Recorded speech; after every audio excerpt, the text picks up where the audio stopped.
انسان زندگی میں جب جدوجہد کرتا ہے، کوشش کرتا ہے، وہ بہت سارے دنیاوی اسباب اختیار کرتا ہے، جتنی عقل اللہ نے دی ہوتی ہے اس عقل کا بھی وہ استعمال کرتا ہے، کوشش کرتا ہے کہ کچھ اچیو کر سکے زندگی میں، کچھ مقاصد کا حصول اسے میسر آئے۔ عزیز بھائیوں، ایک بات اپنے ذہن میں اچھی طرح بٹھا لیں اور لکھ لیں کہ زندگی میں جو کسی بندے کو کامیابی حاصل ہوتی ہے وہ رب تعالیٰ کی مدد سے حاصل ہوتی ہے۔ اگر رب تعالیٰ مددگار ہو تو پھر کوئی چیز بھی رستے میں رکاوٹ نہیں بنتی، اور اگر مالک کریم کو منظور نہ ہو تو انسان بہترین سیاستدان ہو، اچھا ایڈمنسٹریٹر ہو، اس کا ذہن بڑی وسعت رکھتا ہو، بڑی اچھی پلاننگ کرنا جانتا ہو، سارا کچھ ہو، تو بندہ ناکام ہو جاتا ہے۔ مسلمانوں کو جتنی کامیابیاں ملیں ان کا پس منظر صرف اتنا تھا کہ اللہ تبارک و تعالیٰ نے اپنے بندوں کی مدد فرمائی، اور اب تعالیٰ نے قرآن مجید میں اس حقیقت کا بیان کیا، فرمایا بل اللہ مولاکم، فرمایا بلکہ اللہ تمہارا مولا ہے، وَهُوَ خَيْرُ النَّاصِرِينَ، اور وہ بہترین مددگار ہے۔ وہ جو رب تمہارا مولا ہے وہ بہترین مددگار ہے، اور اگر وہ مدد کرے تمہاری، سورہ آل عمران میں آگے جا کے ارشاد فرمایا اگر اللہ مدد کرے تو پھر تم پر کوئی غالب نہیں آ سکتا، اور اگر وہ تمہاری مدد چھوڑ دے تو پھر کوئی تمہاری مدد کر سکتا، کوئی مدد نہیں کر سکتا۔ بدر کی جنگ بھی اور فتح مکہ بھی رمضان المبارک میں ہوا ہے۔ میں دونوں پر غور کر رہا تھا تو ایک نیا مضمون میرے ذہن میں آنے لگا۔ بدر کی جو جنگ ہے اس میں بھی ایک عجیب انقلاب آیا ہے کہ 313 نے 1000 سے مقابلہ کیا، اور جن 1000 سے مقابلہ کیا وہ اسلحے سے لیس تھے، اور یہ جو 313 ہیں ان کے پاس 6 زرہیں، 8 تلواریں، چند گھوڑے، لیکن اللہ نے کامیابی دی تو خود رب نے بیان کیا کس طرح دی، فرمایا وَلَقَدْ نَصَرَكُمُ اللَّهُ بِبَدْرٍ وَأَنْتُمْ أَذِلَّةٌ۔ وہ کامیابی اس طرح ملی ہے کہ رب نے تمہاری مدد کی تھی، تم تو کمزور تھے، اللہ نے بدر میں تمہاری مدد کی، تم جیت گئے۔ وَلَقَدْ نَصَرَكُمُ اللَّهُ بِبَدْرٍ وَأَنْتُمْ أَذِلَّةٌ، اللہ نے بدر میں تمہاری مدد کی، تم تو کمزور تھے۔ پھر فتح مکہ نصیب ہوئی تو اس میں بھی بہترین منصوبہ بندی نبی پاک علیہ السلام نے فرمائی، بہترین حکمت عملی حضور نے اپنائی، لیکن ہمیں جو اللہ رسول نے بات سمجھائی وہ کیا ہے؟ اذا جاء نصر اللہ والفتح، فرمایا جب اللہ کی مدد آئی اور فتح نصیب ہو گئی۔ یہ اللہ نے مدد فرمائی تمہاری، یہاں بھی فتح مکہ بھی اللہ کی مدد سے، جنگ بدر بھی اللہ کی مدد سے۔ وہ جو مدد ہے اللہ تعالیٰ کی، جب وہ ہم یہ کرتے ہیں کہ ہم اپنی ساری زندگی سیاست کی نظر کر دیں، ہماری سیاست صرف ملک میں نہیں ہوتی، ہماری سیاست خاندان میں بھی ہوتی ہے، ہم گھر کے اندر بھی سیاست کرتے ہیں، ہم کسی خاص طریقے سے لوگوں کو اپنے پیچھے چلانا چاہتے ہیں، ہم ایک خاص اسلوب اختیار کرتے ہیں کہ لوگ ہمارے پیچھے چلیں۔ اس کا نقصان ہمیں یہ ہوتا ہے کہ سیاست جو ہوتی ہے یہ شطرنج کے ہیر پھیر کی طرح ہوتی ہے، تو اس کے راز بڑی جلدی کھلنے لگ جاتے ہیں، پتہ چل جاتا ہے کہ بندہ مخلص نہیں تھا، سیاست کر رہا تھا، طریقے سلیقے سے اس نے جوڑ کے رکھا ہوا تھا۔ ہم ہر جگہ سیاست کے بل بوتے پر چیزوں کو لے کے چلنا چاہتے ہیں، سیاستیں ناکام ہو جاتی ہیں، سیانے لوگ فیل ہو جاتے ہیں، بچتا صرف وہی ہے جس کے پیچھے رب تعالیٰ کی مدد شامل حال ہوتی ہے۔ اپنی زندگی کے اندر ہم جو کچھ بھی کر رہے ہیں، جس شعبے سے بھی ہمارا تعلق ہے، آج ہم نے اس بات پہ غور کرنا ہے کہ پہلے تو یہ غور کر لیں کہ جو کام ہم کر رہے ہیں کیا وہ کام ایسا ہے کہ اس میں اللہ کی مدد ہمیں ملے گی؟ اگر آپ کوئی معاذ اللہ ناجائز کام کر رہے ہیں، فعل حرام کا ارتکاب کر رہے ہیں، تو اس میں تو مدد الہی آئے گی نہیں۔ پہلے تو یہ دیکھیں جو کر رہے ہیں وہ کام مدد الہی والا ہے، اور اگر اللہ تعالیٰ کی مدد والا وہ کام ہے پھر اس پر غور کریں کہ کیا ہم نے مالک سے مدد کا سوال کیا ہے، ہمیں مدد میسر آ رہی ہے۔ وہ میں نے بزرگوں سے ایک بات سنی تھی، وہ بڑی یاد رہ گئی۔ وہ فرمایا کرتے تھے قابلیت بھی بڑی چیز ہے لیکن قبولیت سب سے بڑی چیز ہے۔ قابل ہونا بھی بڑی بات ہے لیکن زیادہ بڑی بات یہ ہے کہ اس کی بارگاہ میں قبول بھی ہے کہ نہیں۔ اپنی زندگی میں اللہ کی مدد کی طرف بڑھیں، مالک کی مدد کا حصول اختیار کرنے کی کوشش کریں، اللہ کے ساتھ اپنے آپ کو جوڑیں۔ اگر اللہ کی مدد نصیب ہو، یہ جو ہم جتنا ڈرتے رہتے ہیں، سہمے رہتے ہیں، پریشان رہتے ہیں کوئی کیا کر دے گا، ہمارے ہاں نا ہر شعبے میں معاذ اللہ ایک مافیا ہے، الا ماشاء اللہ۔ وہ مافیا کہتا ہے میرے ساتھ ملو گے تو میں چلنے دوں گا، ورنہ میں نہیں چلنے دوں گا، مارکیٹ میں آ ہی نہیں سکتا فلانا بندہ، چونکہ یہاں ہمارا قبضہ ہے۔ اور میرے بھائی پھر بہت سارے لوگ جن کی نیتیں اور ارادے بڑے اچھے ہوتے ہیں شروع میں، وہ بھی اس مافیا کا شکار ہو جاتے ہیں اور ان کے رنگ میں رنگ جاتے ہیں۔ یاد رکھنا، کسی شخص کی بلیک میلنگ کا کبھی شکار نہ ہونا، کبھی کسی کی میٹھی اور مسجع مکفہ باتوں کا شکار نہ ہونا۔ کوئی کیا کر سکتا ہے اگر اللہ مددگار ہو تو؟ جس کو رب کریم اٹھانا چاہے اسے کوئی گرا سکتا ہے؟ ہم یہ ڈرے ڈرے سہمے پریشان فیصلہ کرنے کی طاقت نہیں، مجھے چلنا چاہیے کہ نہیں، اٹھنا چاہیے کہ نہیں، کرنا چاہیے، اٹھ باندھ کمر کیوں ڈرتا ہے؟ پھر دیکھ خدا کیا کرتا ہے۔ حضرت عبداللہ ابن عباس فرماتے ہیں میرے نبی پاک علیہ السلام نے میری تربیت فرمائی، حضور نے میری تربیت فرمائی، اور محبوب پاک علیہ السلام نے فرمایا عبداللہ یاد رکھنا، یہ نوجوان دوست میری بات لکھ لیں، پریشان لوگ میری بات لکھ لیں، جن کے پاس قوت فیصلہ نہیں وہ اس بات کو لکھ لیں۔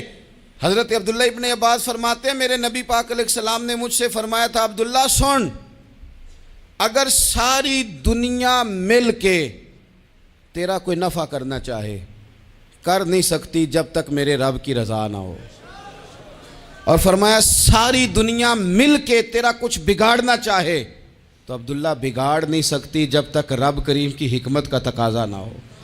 لوگوں سے ڈرنا، لوگوں کی طرف دیکھنا، ماحول دیکھ کے اپنے راہ کا تعین کرنا، ہر بندے کے خیالات کے مطابق ڈھلنے کی کوشش کرنا، فلانا نہ ناراض ہو جائے، فلانا نہ ناراض ہو جائے، وہ جس نے ہونا ہو جائے، بس رب رسول ناراض نہ ہو۔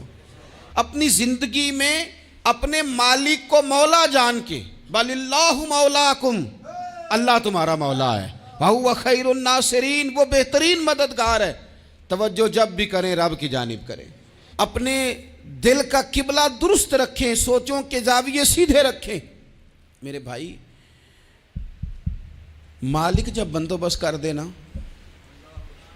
جب مالک بندوبست کر دے پھر ایسا بندوبست کرتا ہے کہ لوگوں کے پاس نا چارہ نہیں رہتا۔ حضرت مریم رضی اللہ تعالی عنہا پاک باز تھیں، مسجد میں رہی تھیں، پر مالک کی حکمت کے تقاضے بڑے عجیب ہیں نا۔ پھر جناب مریم کو اللہ تعالیٰ نے بغیر شوہر کے اولاد عطا کر دی۔ یہ بات ہی ایسی تھی، وہ کسی نے کہا تھا کہ مخلوق تو فنکار ہے اس درجہ کے پل بھر میں سنگے در کعبہ سے بھی اصنام تراشے، تم کون ہو کیا چیز ہے داغ کبابی، لوگوں نے تو مریم پہ بھی الزام تراشے۔ تو لوگوں نے کہا کدھر سے لے آئی بچہ، تیرا باپ تو ایسا نہیں تھا، کہاں سے لے آئی؟ اللہ کرے میں آپ کو سمجھا سکوں، ذرا اپنے آپ کو وہاں کھڑا کریں کہ ایک پاک باز عورت، پاک باپ کی بیٹی، طیب ماں کی بیٹی، اور اللہ کے گھر میں پرورش پانے والی خاتون، ایک وہ وقت اور ایک یہ وقت کہ اس عورت کو کٹہرے میں کھڑا کر کے پوچھا جا رہا ہے کہ معاذ اللہ تیری گود میں بچہ جائز نہیں ہے، کہاں سے لائی ہے؟ اب خود سے صفائیاں بندہ کتنی کو دے، کتنی کو وضاحتیں کرے۔ اور میں نے تو اپنی زندگی میں دیکھا ہے زیادہ وضاحت دینے والے کو بھی لوگ جھوٹا سمجھنے لگ جاتے ہیں، زیادہ وضاحت دینے پر بھی لوگ کمزوری کا اظہار سمجھتے ہیں کہ کمزور پڑ گیا۔ آپ صلح کی کوشش کرتے ہیں، سامنے والا بزدل سمجھ لیتا ہے، زیادہ وضاحتیں بھی کمزور کر دیتی ہیں۔ اب حضرت مریم کو کٹہرے میں کھڑا کر کے کہا بچہ کس کا ہے؟ تو پھر خدا بندوبست جب کرے، اللہ جب مددگار ہو، تو پھر حضرت مریم کی گواہی درختوں سے نہیں دلوائی، اس نے پتوں سے نہیں دلوائی، پھر فرشتے نہیں بھیجے۔ حضرت مریم کہنے لگی مجھ سے نہ پوچھو، وہ جو پنگوڑے میں ہے اسی سے پوچھ لو، ان سے پوچھو نا، وہ کون ہے پوچھ لو، ان سے کر لو سوال۔ انہوں نے کہا پنگوڑے میں چند دنوں کا بچہ یہ جواب دے گا؟ مددگار تھا رب، ان کی برات کا اعلان کرنا تھا مالک نے، اور جب مالک اعلان کر دے، جب مالک تیری صفائی دینا چاہے، جب مالک تجھے دنیا کے سامنے نکھارنا چاہے، تو